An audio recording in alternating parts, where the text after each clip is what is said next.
Alright everyone, so part 2 of my security pin series.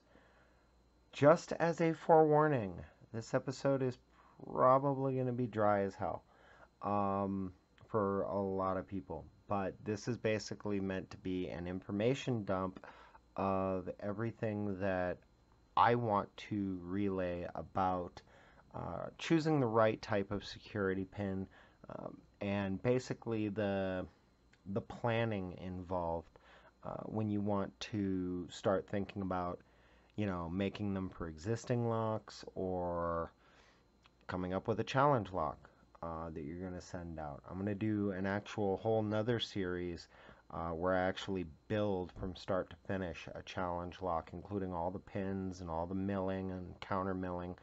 Now in this video, and for the purposes of the series, I'm not going to go over counter milling. I'm not going to go over threading. That will be a completely separate video, probably towards the end of the series or later in the series. But I'm going to get through this, and then I'm going to get through all of the, how to make each individual pin type. Using this information in consideration. I just want to get this out of the way because it can actually be, it's important, but it'll be distracting when I'm trying to actually make pins. So when you start thinking about security pins, and I'm using the Schlag, or as Slage, as I accidentally wrote it down. Yay me. So basically what I do is I take a sheet of graph paper like this, and I set a scale for it. And in this case, I set a 1 square equals a 1/2 millimeter scale. Now, when I was going through my pins, I noticed that this standard Schlag pin ends up being and it's a top pin, it's a 2 when I measured it with my calipers. So that's the one that I'm going to be visualizing my design off of for this.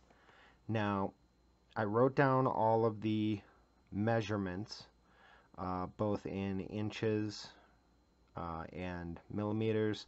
I prefer to use millimeter for sort of things just because I'm kind of a science nerd, and inches are kind of arbitrary for the most part. But there's a couple of basic concepts that I'm going to be talking about, and I'll go over the terminology here first. So typically when you're looking at a lock, the part above the core is called the Bible, and this has the individual tubes that the pins sit in. Then you have the shear line, which is the part where the core rubs, whoops, flying pin, the great Pinini, I don't know. The pin will ride across that when you get the lock picked. And inside this lock, I've set up several pins already. I got a number 2, a 4, I think a 6, and 8. And then I took this one out because this is a 9 pin. And if you put it in, you'll notice that, well, quite frankly, there's not really much here. I mean, I can pretty much run my tool across it, and it won't catch. If I were using a stock driver pin, this might not even be engaged. You might be able to turn this out of the lock and just pick it, without even touching the pin.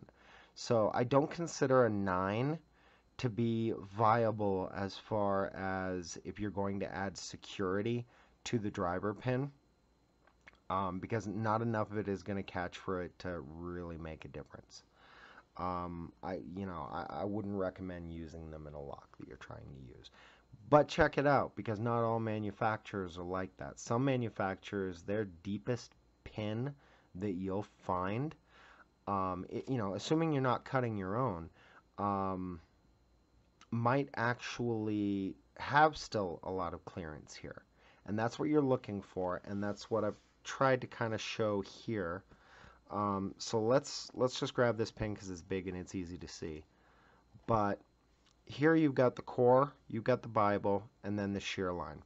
So there is a distance from the top of the key pin to the shear line, and then the rest of the lock above.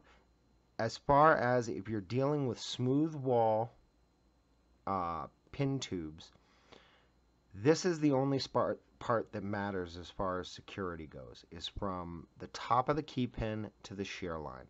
So let me show you what I mean by that. And, I have an American 5200 that's notorious for me for this because it's got 3 spool pins, but only one of them is active. And let me just grab a spool pin so I can show you what I mean by that. On this 9 pin, and I think it was a 9 and an 8 on the, or whatever the numbers are for American. I haven't actually looked up their chart. But the spool pin was sitting like this on top of it. And, I'm sure you can kind of see that. It's not even engaged. Let me adjust the zoom. So the spool pin was not even engaged in the top of the lock.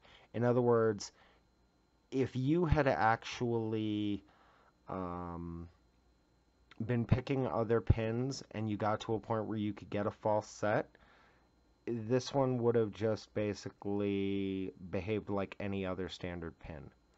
There was barely anything in there. What you want is you want the active security element of whatever pin you're doing, whether it's a mushroom pin, like one of these, whether it's this really, fancy custom pin that you've come up with, on your own. You want that. Run away. You want that, as much of those security features that you spent time cutting into the pin, you want them inside the core. You're always going to have a portion that is above the shear line, and that's fine. But don't spend oh, I need to smoke more. Don't spend a hell of a lot of time working on the top of a security pin that is not even going to come into play.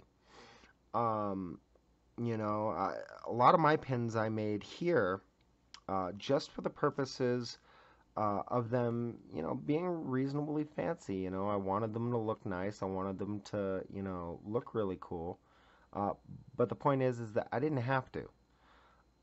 All the features that are above the shear line in these things are pretty well useless when you're dealing with a smooth wall tube. Now, once you get into threading and countermilling, then sure, go hog wild. Create brilliant pins. But if you're not going to actually thread the core, if you're not going to actually thread the Bible, or you can't because of how it was designed, or whatever the case may be, don't spend a hell of a lot of time on it. It's not, and think that it's going to give you any security benefit, because it won't. It ends up just being a single click pin. So as you're going through your design, consider that space above the key pin. That's the space that you got to work in. Now, I figured out on this, this square that I drew here, or rectangle, I should say. Yeah, basic geometry, folks. Stay in school.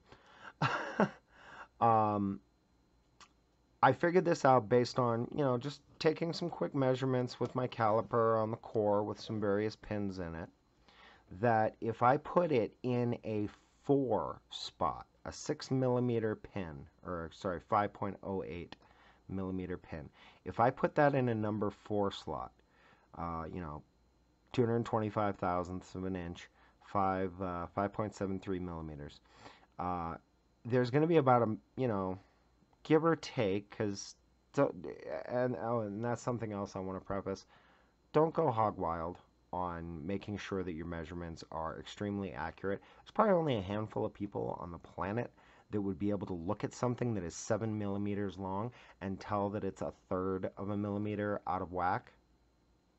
These are guidelines, if you will. So I kind of figured it out that there was going to be about 1.5 millimeters that was going to be sticking out into the Bible with the keys in the rest position. There's, like they are here. There's no key in it, and the pins are just kind of resting on the warding. The active portion is the spot below that, and I figured out that I was going to have about 3.5 millimeters for that. I need about 0.5 millimeter on either end for rounding, just because if you look really closely at the pins, all the ends are slightly rounded. If you made them perfectly sharp, there's a problem with three-dimensional space, a circle cut into the end of a cylinder. What you'll end up doing is that sharp edge will bind perfectly in the circle, and you won't be able to turn the core at all, even when it's at the shear line. So you want to make sure you round off these corners and round off these edges. The pin needs to be able to move freely up and down. Where you want it to catch is under tension. What's going to happen is that this Bible is going to be slightly off center. And what you want is you want something like one of these pins to get hung up in here on a shelf. This would be the worst lock ever. But you want it to get hung up on that, on that edge right there when the core turns from the Bible. And I actually did that backwards. I should have made the core go that way and the Bible go that way, because that would make more sense. But whatever. You get the idea. You're not stupid. I feel like I am sometimes. But at any rate, so what I've done here is I wanted to create a kind of a hybrid serrated spool. But I didn't want it to be like a complete spool, because then I wouldn't really have room for much else. I kind of stick to the 0.5 millimeter measurement, because by the time you get done with sanding, by the time you get done, with all the other little extra stuff you have to do when making one of these cuts, it's probably going to end up being about 0.5 millimeter, either of material that you've kept in or material that you've taken away.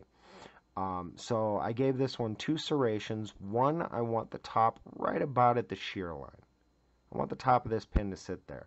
That way, if something else false sets, already the pin is going to be getting ready to go into this, false set here, and the security becomes active almost immediately. So 2 serrations, cool. And then I get down to the bottom, and I want this to be a thing where maybe they felt like it was, it was set here, but they're just going through and they're going to try and, give a good little poke on each individual one. Now, if this one happens to be the one that's still hung up on the shear line, I wanted to give a big false set. So what I did was I made it so that it has this half of an hourglass shape, or the mushroom shape, at the bottom, but with sharp edges at both ends. This way it kind of cantilevers into this area, and will, it should really get hung up in there. And also, when you try and push it up, because then the pin is going to try and stand itself up straight in the Bible, what it can do is it's a little bit more likely, I'll grab Chronos here, my hourglass spool. If it's sitting in there like that, in order to push it up, it's got to straighten out the Bible with the core. And if you do it right, by having the top part of the pin that you can see right here, be, really nice and really close to the actual tube width. That's why I use 3 millimeter brass stock. If you look, it is almost the exact width of the factory pins, and it is fairly tight. I do sand it a little bit because I don't want it getting hung up, just by friction alone, or maybe by a temperature differential, and one metal gets bigger or, narrower than another. But honestly, I could probably leave it alone. It's a pretty good fit in there. So, could you imagine pins like that? Crazy.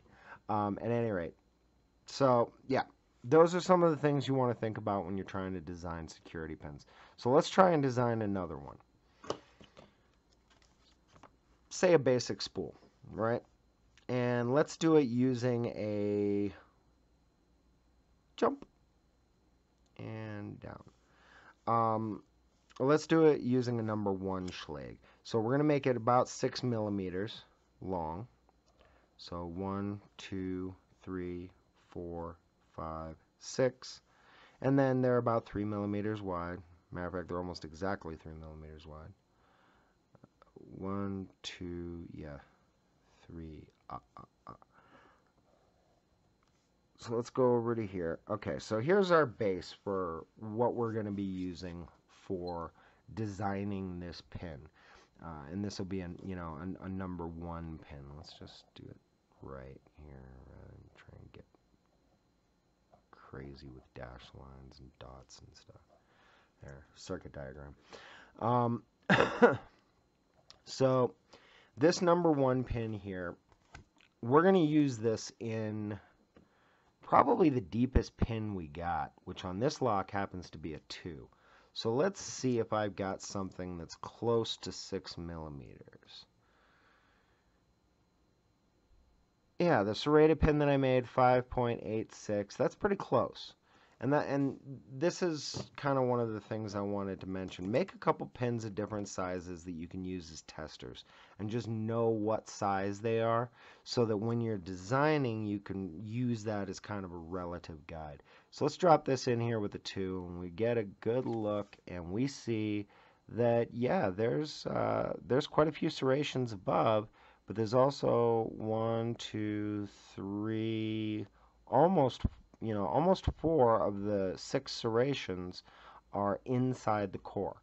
And that's kind of what you want. This would probably be even better if I was using a number 1 pin, or even if this, you were trying to mess with somebody and use a 0 cut, this would fit it.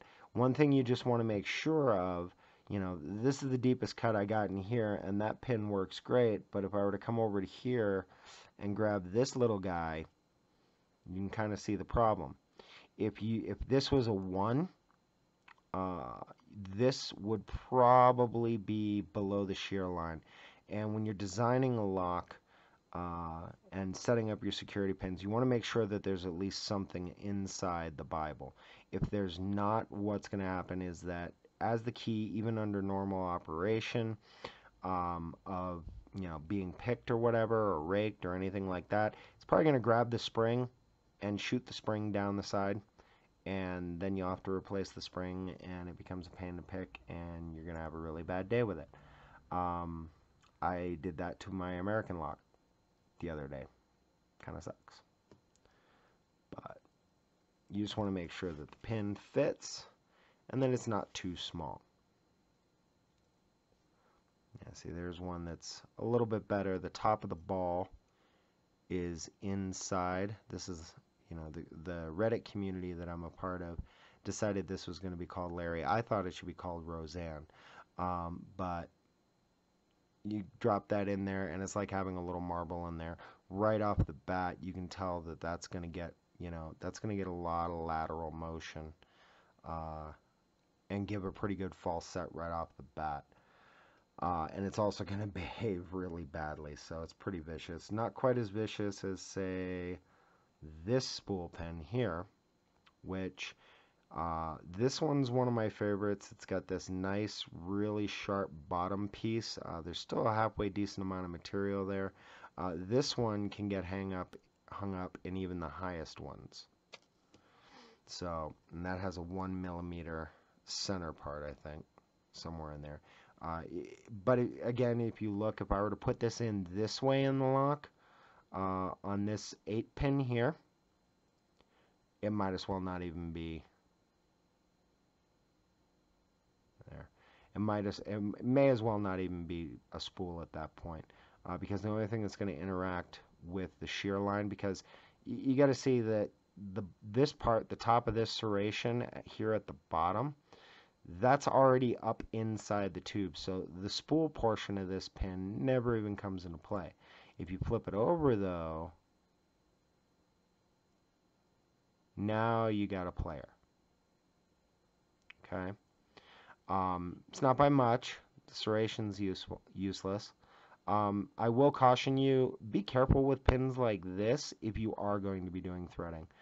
I would not use this in a threaded cylinder. As a matter of fact, my preferred cylinder for this particular type 1 would be to have it facing in this direction in my deepest channel.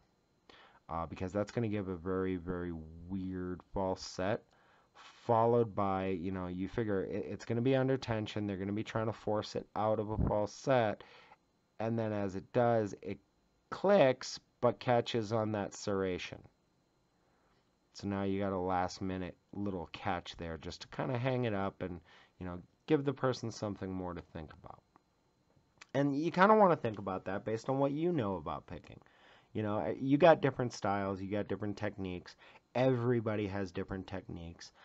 Some people, spools are nothing to them. Some people, serrations, nothing to them. Some people like Bosnian Bill and Lockpicking Lori, you can find their channels out there, The Helpful Lockpicker. All those guys out there, Tumblr, they're all great guys, and they are all really insanely good at picking just about any kind of security pin. I strongly suggest you go and look at their videos that they have, because they will, they'll give you all sorts of tips on how to deal with individual security pins, and then you can use that information and use it against them. It's kind of one of those things where with these things, it's not very difficult to make a pin that, to make a lock that is horribly unpickable. But the problem is that it probably won't work consistently. Anything is pickable. If you can put a key in it and you can turn it, you can pick it. This is just about making it take long enough for them to get so frustrated that they give up. And that's what's, that's what's usually the goal with this sort of thing. So, back to our security pin. We're at 21 minutes. I'm going to try and tie this up here soon. Let's create something that this one pin, it's pretty long, it's 6 millimeters. I want this to sit on, say, a number 1 pin. Now, if this was actually sitting on a number 1 pin, I'm just going to guess because I don't have the actual measurements. And I'm horribly unprepared for having to explain these things that I'm thinking about. But let's just take a millimeter off the top and we'll assume that it's going to be about that. Okay? This dang bug? I just got dive bombed by a moth. So we'll assume the shear line is going to be somewhere up in here. And let's just create a really basic spool. I'm going to do a riff on my Harrier design. So the way my Harrier pin is, and I got one sitting right here, it's basically 2 serrations with an hourglass extra wide serration in the middle. Okay, cool. So let's do the 2 serrations first, and we'll start this one again right about where we think the shear line's going to be. And I'm doing this so you can see that there's still material in the middle, and then just taking this off because we've cut it. But you have to kind of imagine that's 3-dimensionally all the way around. Think about it like the pin was sitting in front of a black piece of construction paper or something. So there's our first serration at the top. And I'm going to draw this line here because that's going to be a band that's completely across where we don't cut any metal out. So that's going to be the full 3 millimeters wide. Now, down at the bottom, we want to mirror this, but we want to mirror it relative to where it's starting for the most part. And remember, we're going to lose a 0.5 millimeter of working room near the top for rounding. If you cut it real thin, you're going to end up with a sharp edge here that's going to be narrower than the rest of the pin. If that's your design, cool. But if it's not what you're going for, or you're in a situation you might end up making a pin that won't actually work, or it'll get hung up on its own without any interaction. It'll get hung up with the key and everything else. So let's just start it from there. And, we started this one from the shear line. Here's our other minimum space that we can work in. All right. So let's just mirror this just for right now. So starting from there, about the 1/2 millimeter, we're going to have it come in and we're going to give it a serration.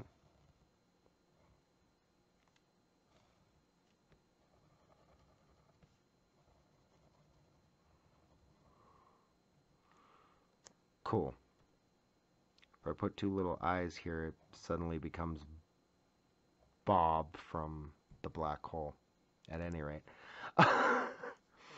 So we're going to have a band right here.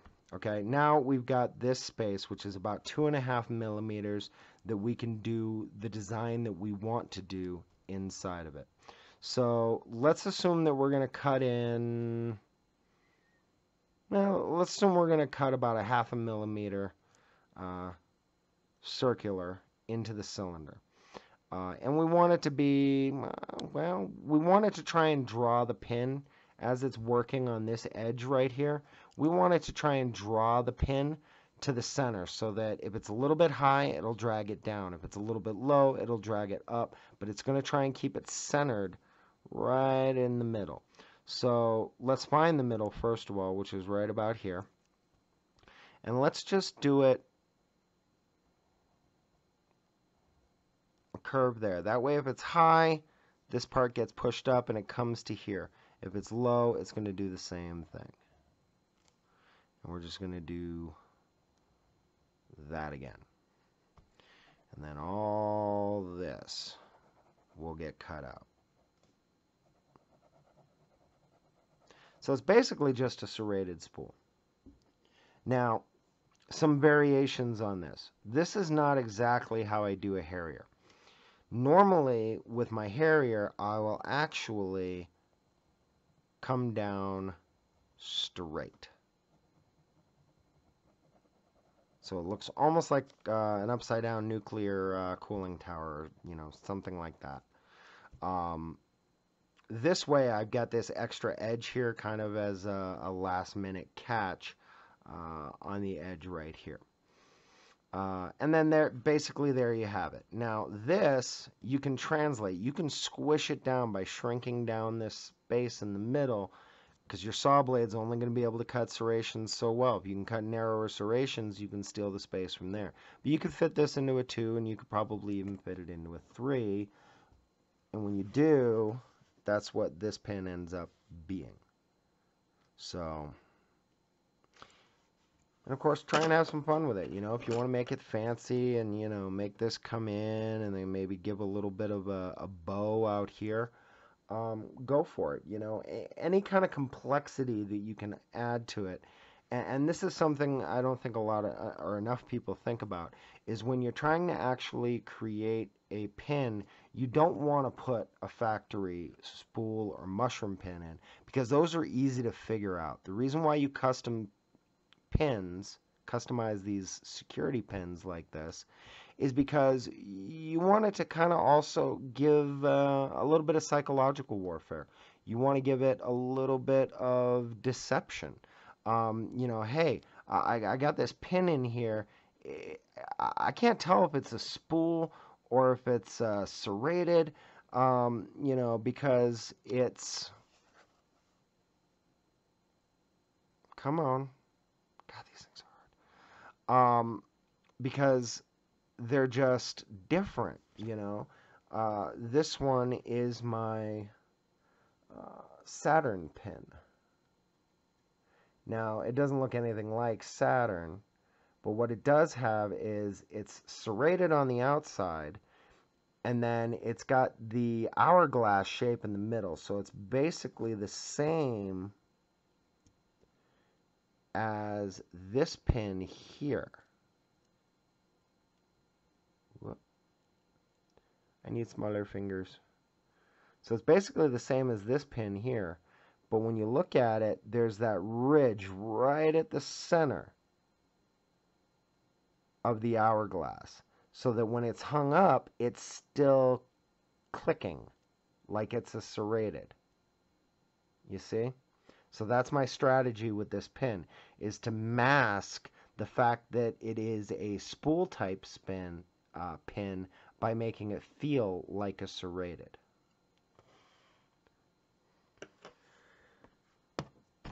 And you can even just doodle. I mean, you know, I've thought about ideas of doing pins. 1, 2, 3.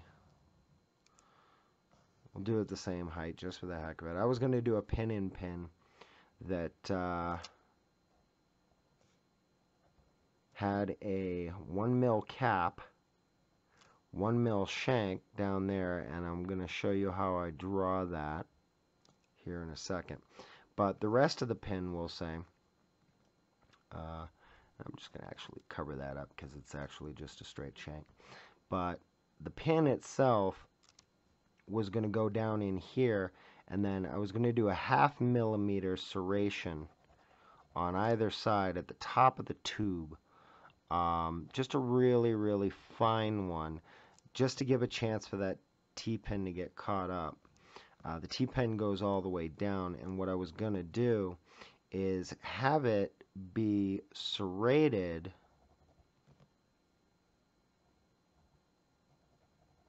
more and more and more, and then I guess you could say be a little bit cut off here. One of the guys on the Reddit forum, I think it was Nemo, gave me an idea for doing a Christmas tree. I was going to try and make an upside down Christmas tree with a T-pin stuck down the middle of it. And then you can just keep going to about here, and it will also end up, interestingly, behaving like a drunken spool. But that would be the bottom of the pin right there. And I was gonna have I was having a hard time figuring out how I was gonna do the bottom here. I totally not even in focus. There, now you can see what the heck I'm talking about. So yeah, it was gonna be an upside down Christmas tree with a T-pin stuck down the center of it, like that. I'm not going to bother drawing the other side because I'm just doodling at this point. But yeah, it was going to basically just be something like that. And then of course this is whole metal. This is the T-pin down on the inside that would lift up out of this upside down Christmas tree drunken drunken spool sort of trying to do thing. And then the pin below that would be basically, I would make a key pin that would be minus the T-pin, a right side up Christmas tree. And that would go into probably a 1 or a 2 or something like that. Something where I've got a lot of playroom inside that cylinder. That one though, you're starting to get into where you got so many little edges to grab on that if I were to thread it, or if I were to thread and counter mill it, I can make it insanely hard for a picker to get through it. That's almost evil to do that sort of thing. But the other problem is that I better make sure that my cuts where the shear line are absolutely perfect, and my key height is perfect. The more junk you put in there in terms of cuts, the worse your accuracy can't be. Wait, scratch that, reverse it. The worse you make your pins, the better you've got to make your key, the better you've got to make your bitting. You might even have to modify the core by sanding off some edges and stuff like that to get it to operate smoothly. If you can't do it and make the key operate smoothly, go back to the drawing board. That's my opinion on it. I mean, you can do what you want. But if you're going to make it right. And make it right the first time if you can.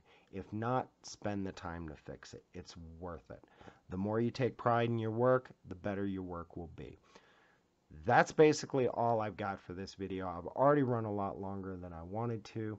I've shown you how to lay out pins. I've shown you some design, some considerations with pin height and, how much is the actual active portion for security.